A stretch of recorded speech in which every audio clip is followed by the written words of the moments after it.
Inside the Birds is back. What's going on, everybody? Hope you all had a great weekend. It's Geoff, Mosher, Adam, Caplan. It is our Monday morning podcast, and as what we're going to do is continue our kind of two-part podcast series. This is part two. Part one was out on Friday. We looked back at the first three quarters of the season and went through the offense. We're going to do the same today, but for the defense.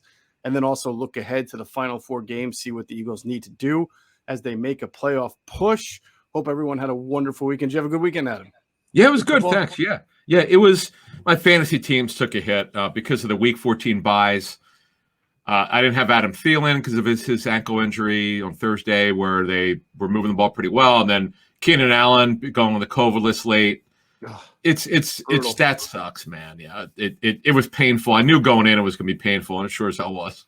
Gotta tell you, I made a smart move last week because, as most people know, we do an Inside the Birds fantasy football show with Andrew DeCecco, who gives out great information. And he mentioned may want to pick up Jalen Guyton because he's a nice deep threat for the Chargers, and Keenan Allen obviously being out and all. So I did just that, and I didn't think I was going to start him because I have pretty good depth.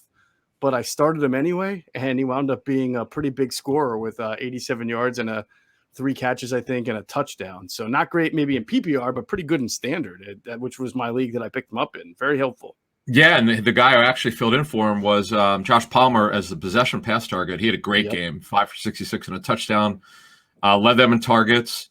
But you're right, Guyton's a deep threat. That's really what he does. Mm-hmm. The Chargers are just they're a fascinating team.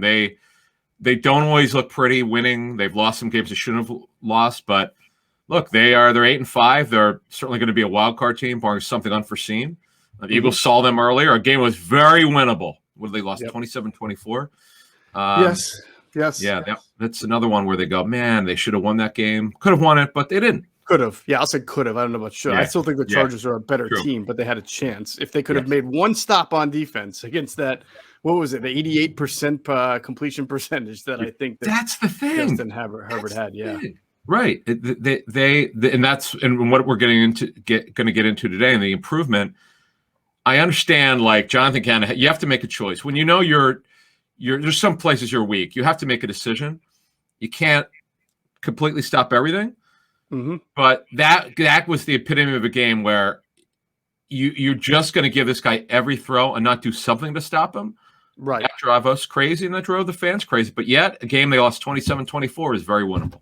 Yeah, very winnable. We will get into a lot because you're right. That's going to be the big kind of discussion point for this podcast, the defense, what could have been from the first 13 games and what needs to be over the next 4 if they're going to have any chance to make this playoff push. So I would say it wasn't a great weekend for the Eagle fan. I mean, Dallas wins. Nobody ever likes it when Dallas wins.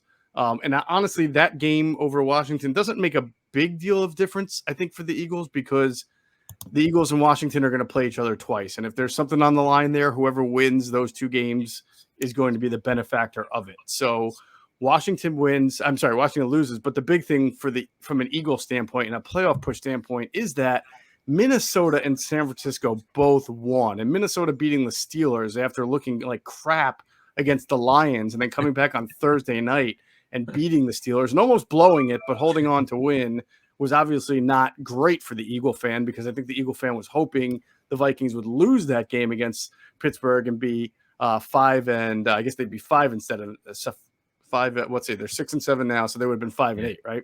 Yeah. So that's a big difference. Oh, huge, no doubt. And Washington's still the 7th seed, but they lost. So the Washington, the Eagles, Minnesota are all 6 and 7. Mm-hmm. You're right. The Eagles have to play Washington twice. Unfortunately, they lose the tiebreaker against the Niners, but it's not even about the 6th spot anymore. It's about 7, right? And figuring out a way to get that last spot to get in the playoffs. And the good thing is the other 2 teams are 6 and 7. New Orleans and Carolina, the Eagles have the tiebreaker. Actually, in Atlanta, yes, Atlanta, New Orleans, and Carolina, they've got the tiebreaker. So I think you set it up well. It's really going to come down to Washington. I have a hard time believing they're going to sweep both, but as we get started, Washington's quarterback's hurt. They got beat up physically. Their line was atrocious. They have more injuries there. Yep. They got some warts that came out in that game. Man, the door for the Eagles, it always throughout the course of the year, right? Especially since the first 5 or 6 weeks, it feels like it opens, then Sure. it closes on you, either because of something another team did or because they go out and, schlep it against the Giants there, and then it reopens again. And I think that's the way it's going to be for the next 3 weeks. There's a lot of traffic here in the 6-7 neighborhood, and even some teams that are five wins. So we'll see what goes on. It's interesting. Seattle's starting to make a little bit of a move. I don't know if they have a late run in them, but we'll see what happens with the Seahawks. It's going to be a pretty fun December, though. Rest of December for the NFC. We had a great interview with Joe Banner, former Eagles president. It's up on our Inside the Birds podcast and YouTube channels, and I thought it was one of our more insightful ones. And I know people are like, you always say that about your interviews with Joe, but we touched on some different kind of topics and themes this time around, because usually we talk to Joe in the off season and talk a lot about free agency and wrapping up a year, but this is in the middle of it. And Joe had some really fascinating stuff on the team now, and then what the team might look like next year. And really good. We got good, for the most part, really good feedback on the interview. I think people really liked it. So if you haven't listened to it yet, go check it out. It was, I always find that they're a little bit eye-opening. There are certain things that we'll talk about that I don't see coming. And I think that was another interview that was like that. Yeah, I was just going to add that we go over the extensions, what he thinks of them, the philosophy at linebacker. He did a very good job of explaining. It wasn't quite, because Geoff was talking about it. It went in a different direction than we had thought. And you had asked him about linebacker value and was it safety value? Safety, and also just positional value and the bias that meaning like when you value such a position that you almost have like a surge to always pick at it and sometimes ignore another position, and because of your bias, it's like a subconscious bias, I guess. I forget what the term for it is. Recency bias depends on confirmation bias, whatever you want to call it. But, right, sure. But I interestingly said to Joe, we could probably do an entire show just on that and how that involves drafting and personnel acquisition in the offseason. And he said, yeah, you know what, we probably could. So maybe we will sometime in the offseason with Joe. So make sure you check out that. Our latest Q&A was up. A lot of people were shocked by the latest Q&A. They were surprised by the sort of conspiracy theorizing going on between the whole Hurts and Minshew thing, because both guys seem to think that the Minshew era is going to be upon us pretty quickly, if not by the time the Eagles take the field next game against Washington, which, I can't. You and I, look, the coach said that it's Jalen Hurts' job. Yeah. So until he says it's kind of a competition or something other than the fact, he's not going to. We've not known Nick Sirianni to sit up there and lie to everybody in front of the microphone. But stranger things have happened, so I won't rule anything out. Yeah. It would be the exact opposite of what he said before the bye. So right. I don't know why he would change it.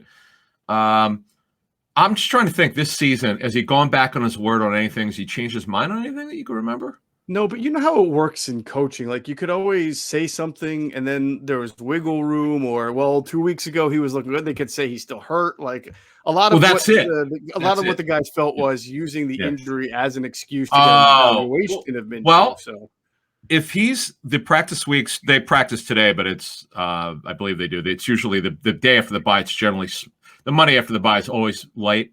Right. The real practice week is Wednesday, Thursday, Friday for them, playing on Sunday.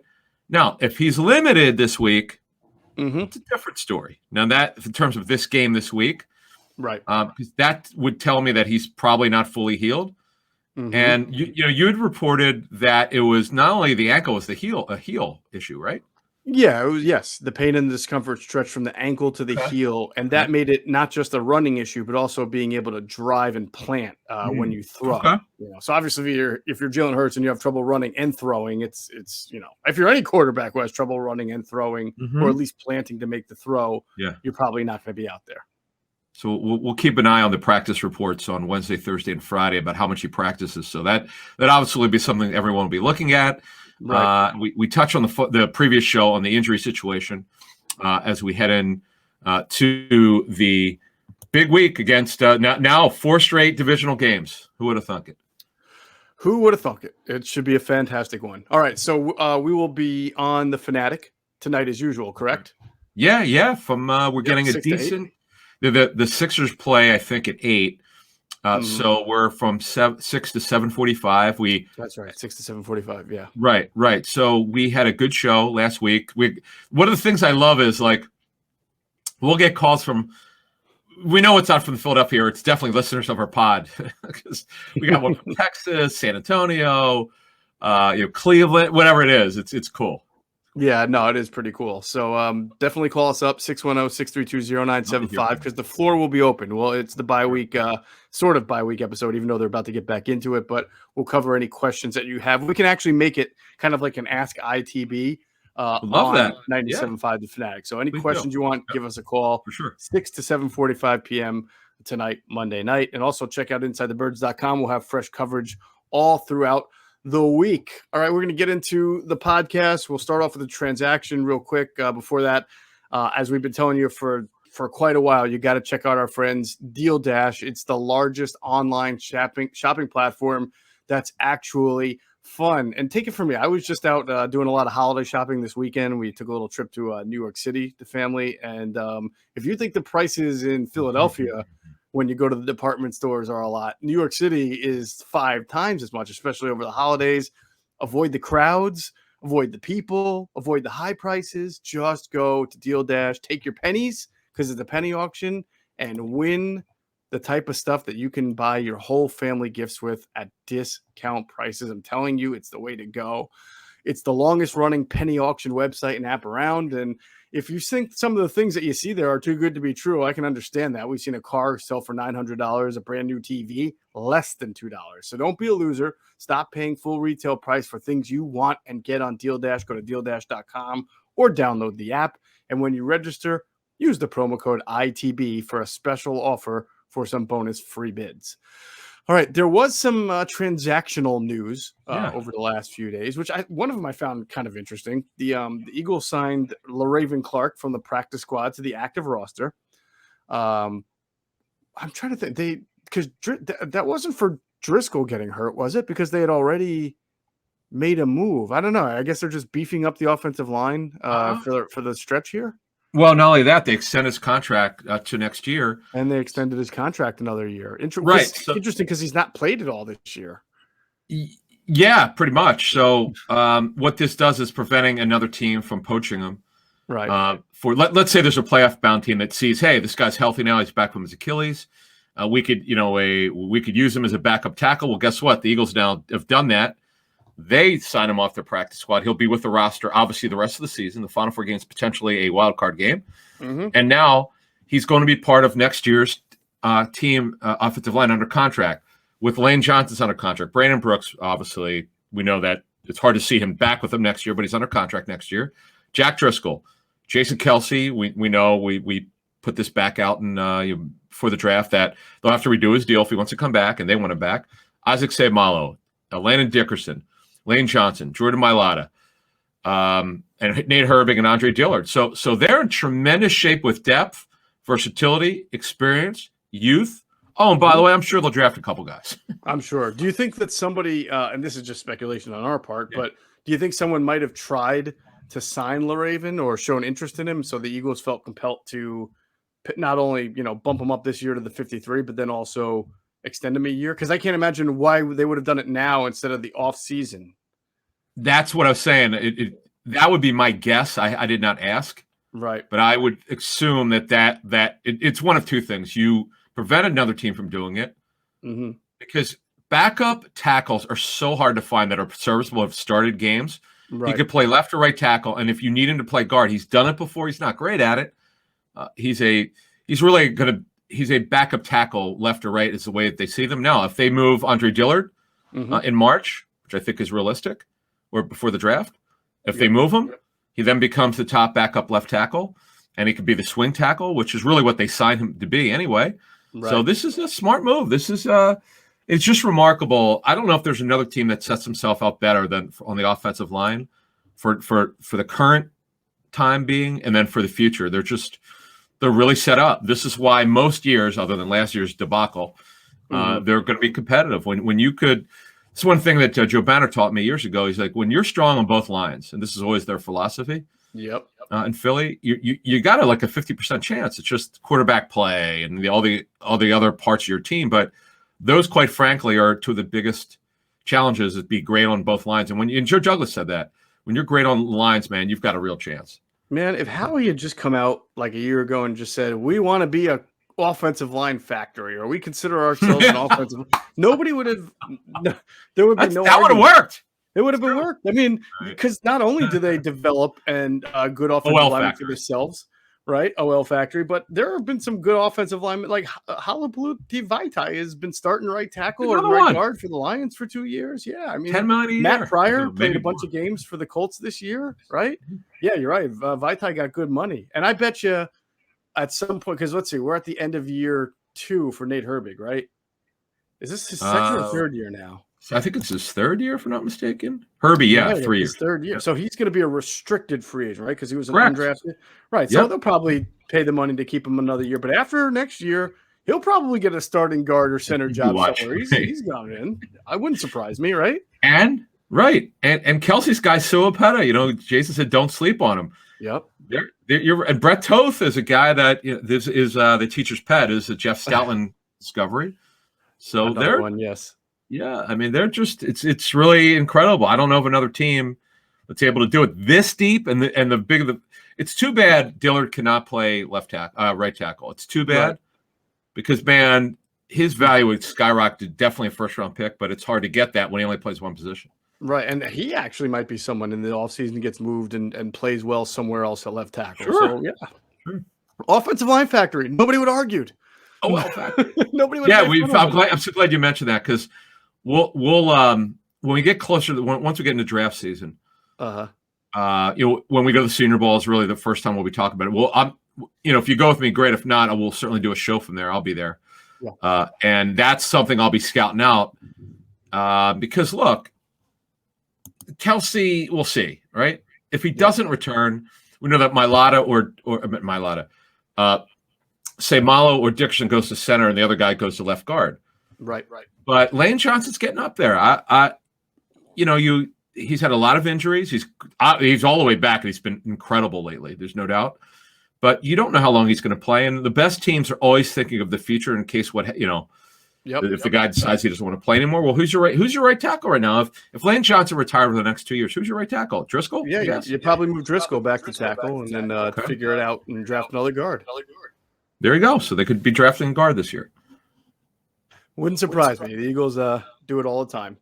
All right. Why don't we move into the the part of the pod where we go through? We're going to again look back at the defense, give the old self scout on what's gone on for the first 3 quarters of the season, and then look ahead a little bit. First, I want to tell you to download the DraftKings Sportsbook app now. Use promo code ITB. Bet $1 on any NFL team to score, and you can win $100 in free bets. If that team scores, you score using promo code ITB this week at DraftKings Sportsbook, an official sports betting partner of the NFL. And of course, when you're making those bets and you want that advantage over your sportsbook, download BetQL. It's the only app you'll need to make smart bets. They got a best bet computer model that scans over 350,000 unique bets a year to give you the best bet recommendation for every game across all major sports. And this is most important, the reason why you should place the bet. They got a model that covers everything from spreads to over-unders and player prop bets. And if you don't like the model, you want to do the research yourself, that's fine. BetQL has all the necessary tools for your research needs, from sharp data to line movement, team summaries, lineup and injury breaking news, even a leaderboard to track your success. So go to the App Store or the Google Play Store to download BetQL. You can also go to a website, try.betql.co/ITB to get started now. And you enter the promo code or the discount code ITB to get 25% off at checkout from their subscription offerings. Excuse me. So they also have a sportsbook offers page if you live in one of the eligible states to claim free offers upon signing up at one of the many sportsbooks listed. So don't miss out on the chance to beat your sportsbook this football season using BetQL. All right, Adam, this defense that we're going to talk about, let's start like we did with the offense with the play caller, with Jonathan Gannon. He has been like 2 different people sometimes. He's either the real like turtle in the shell guy, like I'm not going to do anything a little different, I'm just going to play my soft zone like the first 5 or 6 in the weeks. And then every once in a while, I wouldn't call him the full blown like the head of the turtle is out of the shell. It's like every once in a while he pokes the head out just to try something different, just to see what's out there. And then he's like, oh, okay, all right. And then next game he might go right back into the shell. That's basically been Gannon. Like you just, certainly the defense has been improved, but I mean, how could it not be improved after the first 5 or 6 weeks? Yeah, what's interesting? There's been a very heavy trend. It wasn't just the Eagles of Week 1 playing a lot of cover 2. Not just going. The Eagles were basically all zone for about 8 or 9 weeks, but so much of the league now is playing cover 2. They're not letting you play them deep, get the ball over their head like that. That's been the trend this season. That's why scoring's down. Yep. And I'll give Gannon credit for this. He knows what he has. He's like, this is the way we're going to do it. You could disagree or not, and I certainly have had my issues with the guy, but its points per game is really down. They're doing a good job of keeping the scores down. I like to see him to be way more aggressive. I know that they're not a good blitzing team. That's what people tell me who've graded Eagles tape. That's maybe selectively blitz. I'd like to see Ryan Kerrigan. We rarely talk about him. He's playing better now, but he's still not being used like the way we saw in training camp. Like, could we get Ryan Kerrigan as a blitzer or a guy could rush the passer? Could you, instead of him playing him, right over the defensive end, the way that they stand him up when he's standing up, they have him. They just don't have him as a 34 pass rusher like we thought it was going to be, like we saw in training camp. Right. So just some adjustments. I like to see some of these guys get a better chance to rush. Now, Josh Sweat, by the way, they played him at a 9 technique just a little bit. Every now and then. That might explain some of his good pressures. And I get it, this is not going to be a 9. We knew this was going to be a wide 9 defense, but a lot of teams use one guy in a 9 technique, not both. This is kind of like the trend this year. You'll see it every once in a while. But that one of the ends is way out there, and every once in a while you see Josh Sweat doing it. But I like that he's getting more creative with his scheme, the back end with his zones. Yes. The post-snap disguise, we were calling for it. We saw it we were told it would happen. We sure as hell didn't see it earlier this season where I threw my hands up. I'm like, man, I don't know anymore. Then he started doing it. And you know what it is? He's more comfortable. And that's what I've learned about this guy. He's way more comfortable calling it because he understands his players and what they can and cannot do. Yeah, I think you summed it up pretty well. They aren't a great blitz team. They're really, when they're calling blitzes, mostly it's I don't even say it's a predictable blitz. We did say that about Jim Schwartz, but it kind of is. They'll come out in their dime a lot because they're going to blitz on 3rd down and 3rd and long, and Alex Singleton will just rush the A gap. Okay, or trying to think who else blitzes outside. Sometimes, occasionally, they've sent like Maddox at a different corner when when the turtle head wants to come out, all of a sudden get crazy. But really, it's just been Avante Maddox. I'm sorry, it's been Alex Singleton, and every once in a while a safety, will blitz, but there's just not been a whole lot. And I understand that sentiment. I don't think that, there've been a 4-3 team for so long, and 4-3 teams in general usually don't blitz as much. They certainly don't get exotic. And I hate to keep belaboring the point, but I did watch, watching the Pittsburgh Minnesota game, you can see how Harrison Smith impacts a game on every single. I get it. He's an all-pro, 5-time Pro Bowl safety, and the Eagles don't have that, but that's part of the point. They don't have any kind of Swiss Army knife type players on the back end that feel just as comfortable going backwards as they do going forwards. I was kind of hoping that they would figure out some creative usage for Jannard Avery, but they've really turned him into a one-dimensional run stopper. And when I say run stopper, it's not like he's a great it's just that he's a 5th defensive lineman. He redirects the run. He rushes right on the run, like a run blitzer almost, and just adds his presence there makes it difficult for a double team up front on the defensive tackles because you have to account for the 5th lineman. So, it's just, it is what it is. They just don't have guys that's why I think the offseason will be fascinating to see what kind of influence he has on their drafting and what kind of players that they bring in.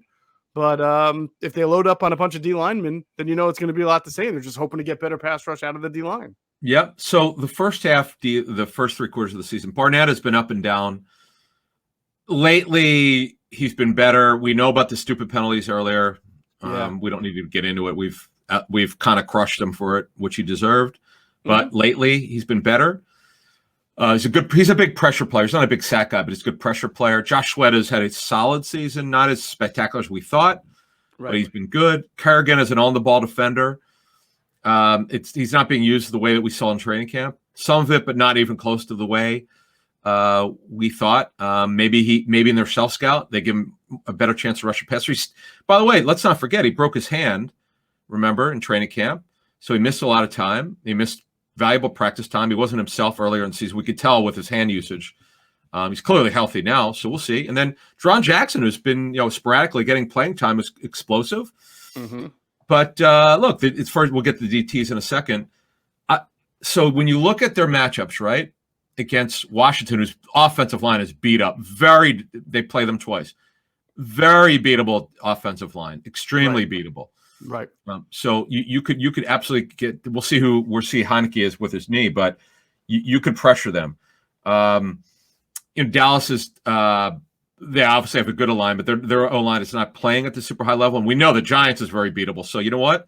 This D-line could eat here. These DNs could get it done. I like to see more consistent pressure, though. Totally agree. I'm also a little still dubious on how good this team is against good quarterbacks and also against the run, like a team that can really establish the run on them. And I don't know if Washington's been doing a good job of that ever since for 4 weeks until they ran into the Cowboys and everything went haywire, but they were doing a better job of running the football and using Antonio Gibson. But you look at the last 4 Eagles wins, right? They have come against Zach Wilson, Trevor Siemian, Teddy Bridgewater, and Jared Goff. And if you look at even bigger, all 6, then you go Sam Darnold and Matt Ryan. Like the only one of those 6 guys that you have a modicum amount of like real respect for in this league is probably Matt Ryan. And Jared Goff is an easy target to laugh at, but he did make it to a Super Bowl and he did beat them last year and throw 3 touchdowns when he was the Rams quarterback. So he's a decent quarterback, but that team is so awful that it's hard to really like say, hey, you beat Jared Goff there. But they really have not. They just have not performed well this year against any team that has like a decent to better than decent quarterback. Oh, Brady carved him up. That was a game where Gannon played coverage, and whenever they blitzed, it didn't work. That was an embarrassment, that game. Okay, best of all time. So okay, you got what you probably were coming. Herbert, he decided to back off. Total mistake. Remember, we were killing them. They should kill the Chargers' right side of their offensive line was a disaster coming into that game. Right. They made it look good because they didn't pressure that side. They did a bad job there. But then Teddy Bridgewater is kind of who he is. He's a check down quarterback. The Eagles got to him. They got enough pressure on him. And then you mentioned the Simeon game where they got him the first half. Second half, they made it closer than it should have been. But when it mattered, they got to him. They put that game away. Because remember, Kamara didn't play in that game. So you and I have been talking about that for several weeks. Eagles have gotten a big break on guys not available, like important players for the opponent on offense. For whatever reason, they don't seem to be available. It's just strange. I mean, I don't know who's Washington's backup again when Heineke came out because Allen, yeah, the kid Allen is it Kyle Allen? Yeah, the kid they had in Carolina, Scott Turner and Ron Rivera had Kyle Allen. It's not a bad backup, but he's not a bad backup, but he's still just a guy. Yeah, exactly. Right. Yeah, so I mean, not that Tyler Heineke was Joe Montana, but we'll see the results. He's a gamer. He's also he is a gamer. And it made it sound like it wasn't so bad. After the game, so we'll see. That'll be an interesting game. So yeah, that's just as far as DTs. I think Fletcher's played much better over the last few games. He's starting to come along a little bit. Javon Hargrave has picked it up after kind of a little lull in the middle there. I think the bigger story for them is the fact that Milton Williams is not hit any kind of rookie wall and has picked up. It gives him a good three man defensive tackle rotation. I know Ridgeway plays also, but I don't think he's all that effective. I just think that in general, it gives him 3 pretty decent rotational DTs there. I agree. Look, Milton Williams it's funny because that was the pick that some people scratch their heads because he's a shorter arm guy, played against lower level competition. I know the numbers are unbelievable. What Louisiana Tech was it? Yes. Yes. But you're trying to. Is he a tweener? Is he going to make it this level? Well, when you don't ask him to play 50 snaps a game and you're asking him to play whatever it is, 20, 25, maybe 30 if needed, you could get away with him having shorter arms because he's so explosive with his hands. Right. He's got to win at the snap because the longer arm guys are going to get him. But he's got good leverage. He's got great get off. He's got great energy. This draft class, by the way, on paper right now is looking like it's going to have a chance to be pretty good. Now it's only year one. We're not done a year yet, but this group here and Fletcher, the other thing I want to mention about him, his buy-in has been way better. You could just tell his energy, his effort is better. We know he wasn't happy with the scheme. He didn't make it, he'd hide it. He didn't love it. Playing that 4-eye, and he's getting better at it. And Hargrave is an outstanding football player. He's had a very good season. To me, he should be a Pro Bowler. I don't know why he wouldn't be, but I think what happens is, people who vote, unless you've really seen the player, you don't know how good the guy is. And everyone watching who's an Eagles fan knows how good he is. And this is quite a find for them. This Javon Hargrave. This is it's a heck of a free agent pickup, which was at $13 million a year, which looked a little rich, but I'll tell you what, he's worth it. This guy's a pretty good football player. He is worth it. They will have to be talking to him in the offseason because he's only got 1 year left. There's a lot of free agents from his class signed 3-year deals because I think the TV money is supposed to kick in again next year, right? So that they're expecting a big cap boost. So a lot of guys did not want to lock in for long-term. 2 years ago, lock into long-term deals thinking that they could, cash in again 3 years later. And Javon Hargrave might just do that. So that'll be an interesting topic of conversation. I still also wonder if the Eagles are convinced that Milton Williams can be a starter next year. I mean, he's played well in these kind of bursts and not all year long consistently. And the short arm thing, it makes you wonder that. Plus, is he always going to be a D tackle, or are they going to play him at the end a little bit like they're doing now? He is a movable piece. Do they see him as more of a situational pass rusher who's going to play 60% of the time as a pass rusher, or do they see him as a guy who's equally good against the run as pass rush when playing 60% or more snaps? Yes. They like him in a rotational role for now. They do see him as a potential starter, but they love him in this role where he brings energy off the bench. You could play him in base at DN. You can nickel. You can move him or sub. You can move him inside. He'll learn. He'll obviously get better with technique in terms of rushing the passer. He's a rookie.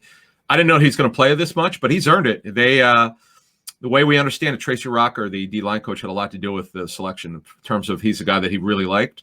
Right. And it's working out. I mean, so another part of the reason why the Eagles are a little bit ahead of schedule. We could talk all we want about how their schedule has been great and all this, but they're 6-7.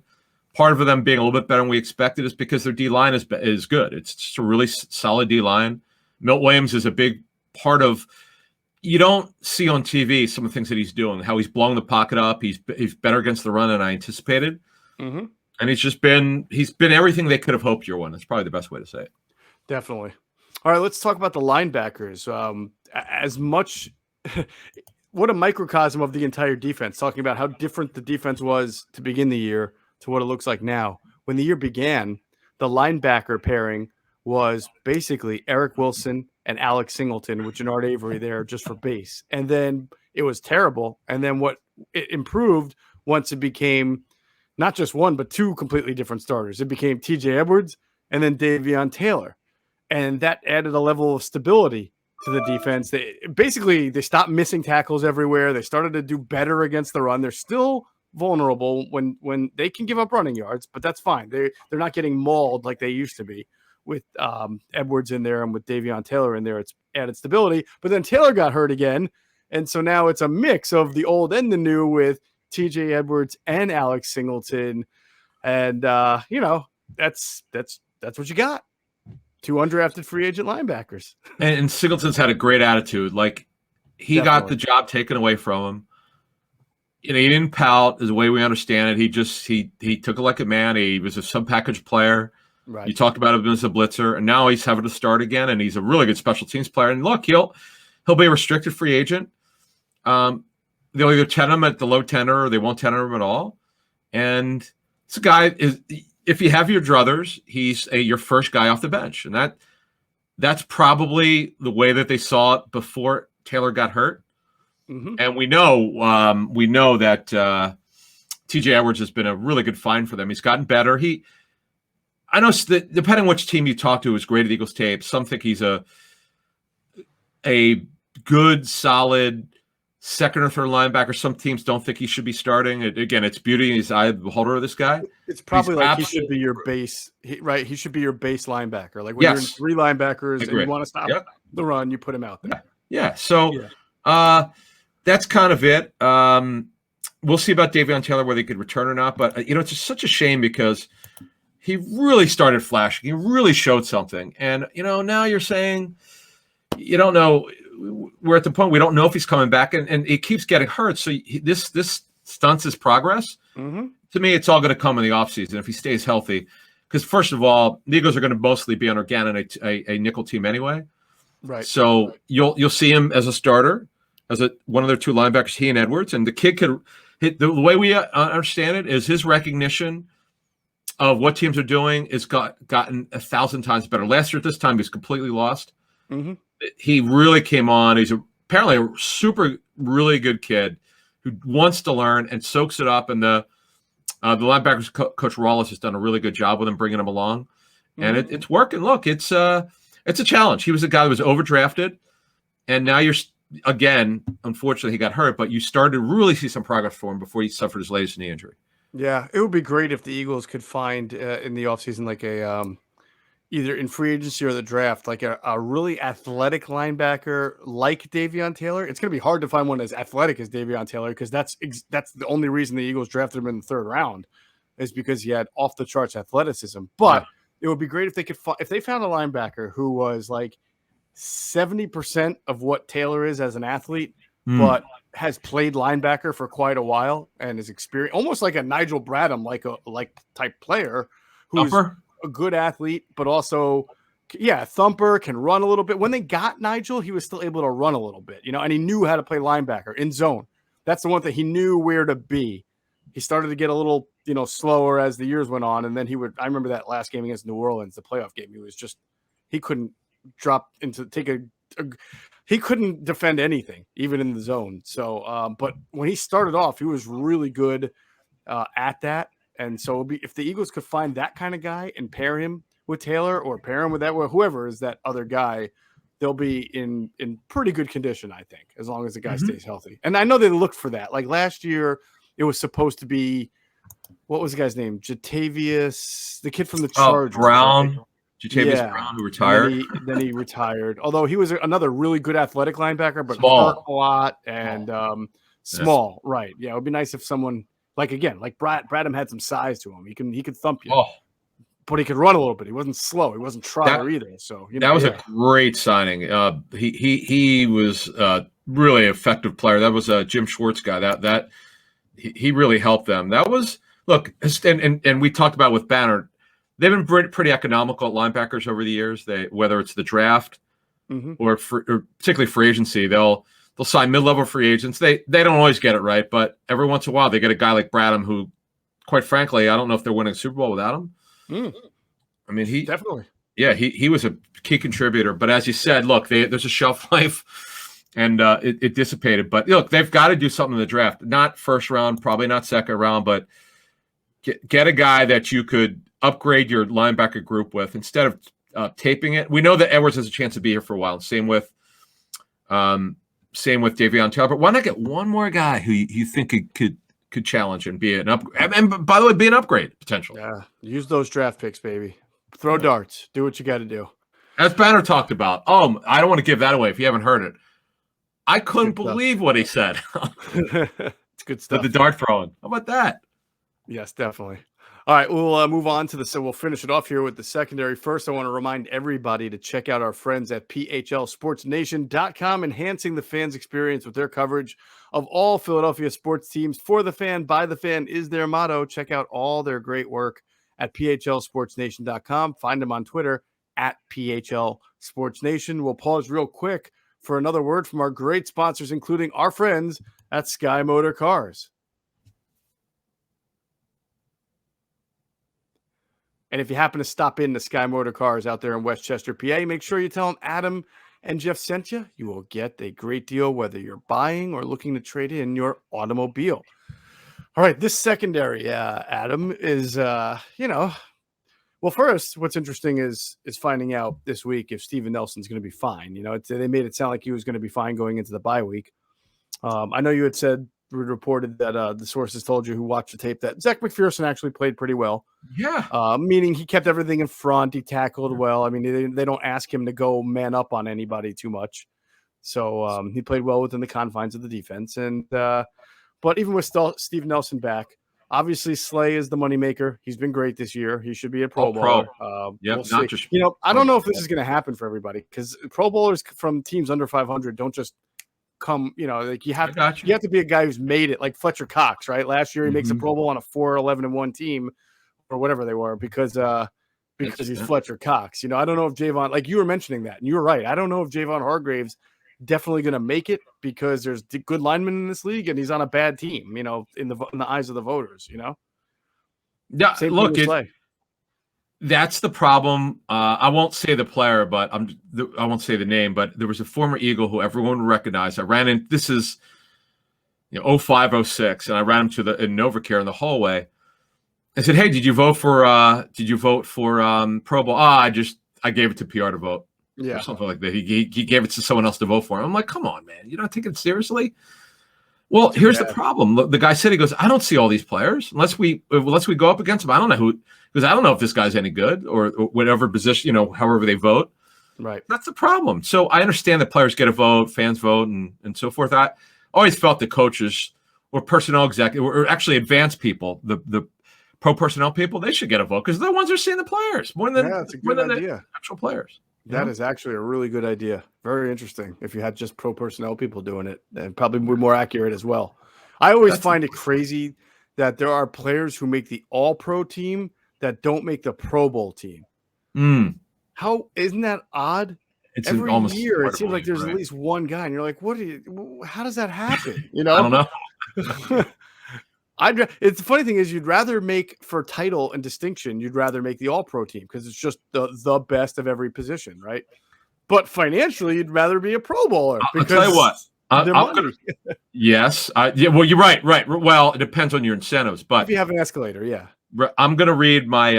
I vote in 2 polls. I'm going to read.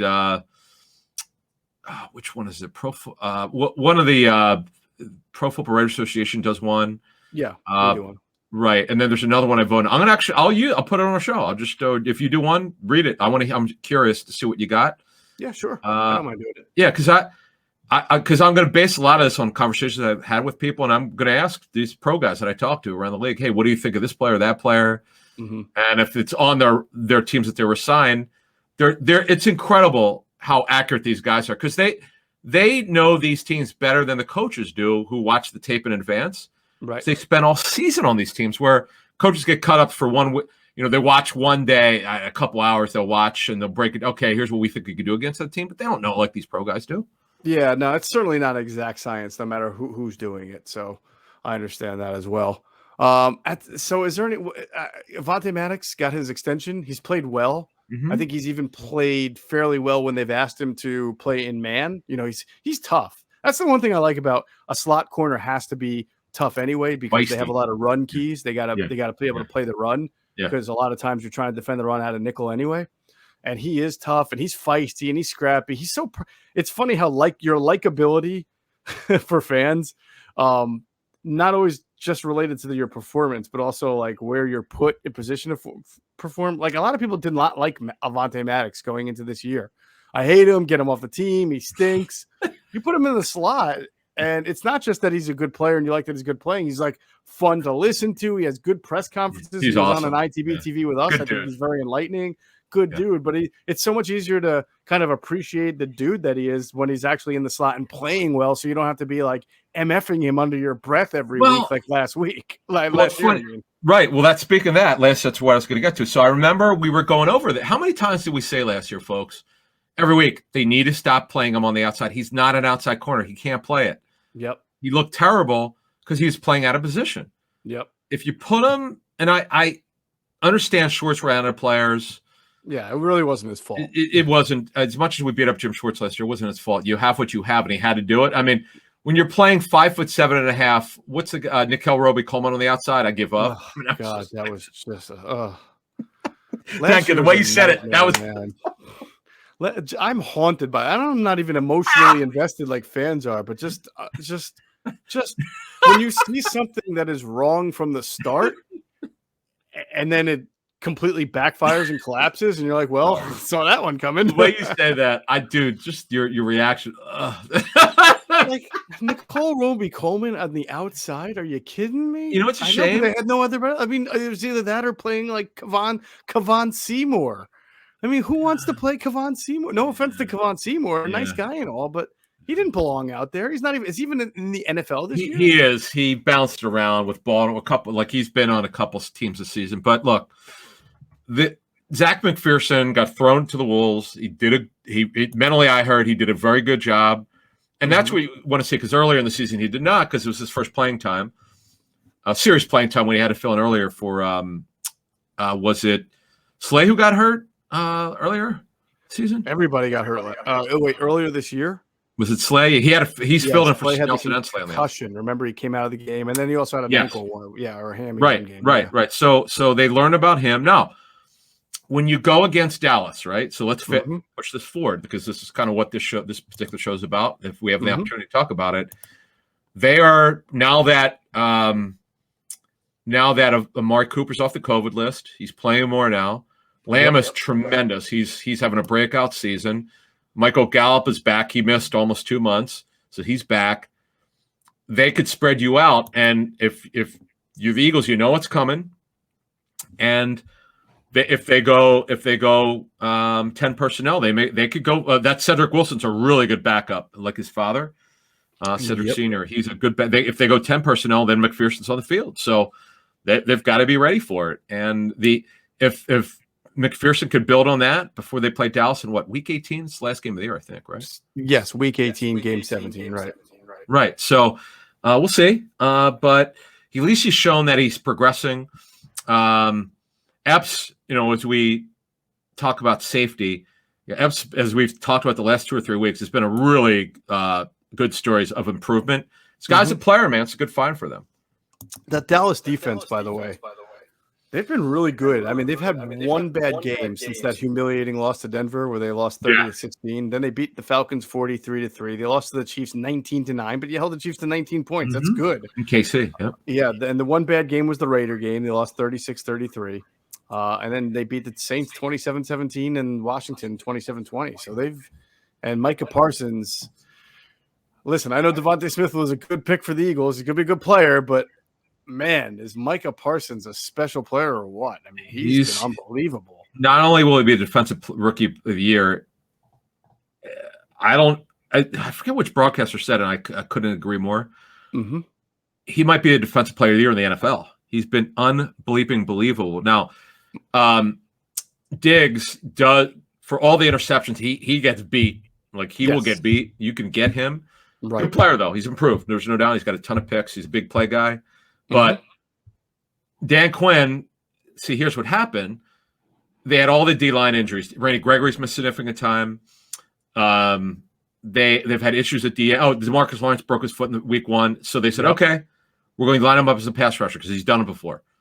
Special. And he's been unbelievable what he's been able to do. And he's a rookie. He's going to be a problem for teams, particularly the Eagles over the years, because they're going to face him twice a year. And Dan Quinn has done a phenomenal job. Junkin is cover 3. No one saw this coming. They play so much man coverage now. They've got the talent to do it, and give him credit. He's done a heck of a job. That's what good coaches do.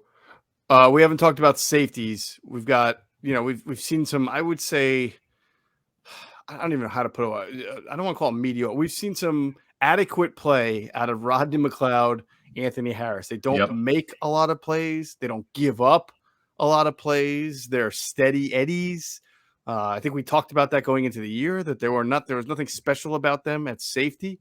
I think Marcus Epps has probably made the more standout kind of plays, the young kid. So he's come a long way since DK Metcalf burned him in that 2019 wildcard game to pretty much end the game for Seattle there against the Eagles. He's come a long way. He's had some nice, and he's getting more time, and he'll probably start to see more time even more over the last 4 weeks here. But other than that, Kevon Wallace has not really been able to carve a niche on the defense, and that's kind of disappointing. But we've this is broken record for us. The safeties just are. It's almost like our linebacker discussion. A little bit more talented, just based on pedigree and experience. Yeah. But as far as impact, just they're there. They're doing what they're supposed to do. Yeah, I want to get Epps' athleticism on the field more. I want to see him more. He's certainly shown up on tape. Everybody knows this. Yep. He needs to be more of a factor, be able to get on the field a little bit more. The Eagles are not a big dime team, but you could be big nickel and play him as a third safety. He moves better. He's obviously way younger than the other guys at 25 years old. Mm-hmm. So I'm looking forward to seeing him grow with this team. He should be here a long time. It's a pretty good waiver claim they had a couple years ago. Mm-hmm. Now obviously they have to draft somebody. They have to draft a safety. I don't care what they say. They have to draft a minimum of one. I'd love to see two, but they've got to draft a safety, and we'll get into the safety class when we start a draft coverage at the Senior Bowl. But, man, that's a position for the future. They don't know they just don't know what it's going to look like. They have no idea who their safeties of the future are. As you said, Wallace he's just not been a factor. There you go.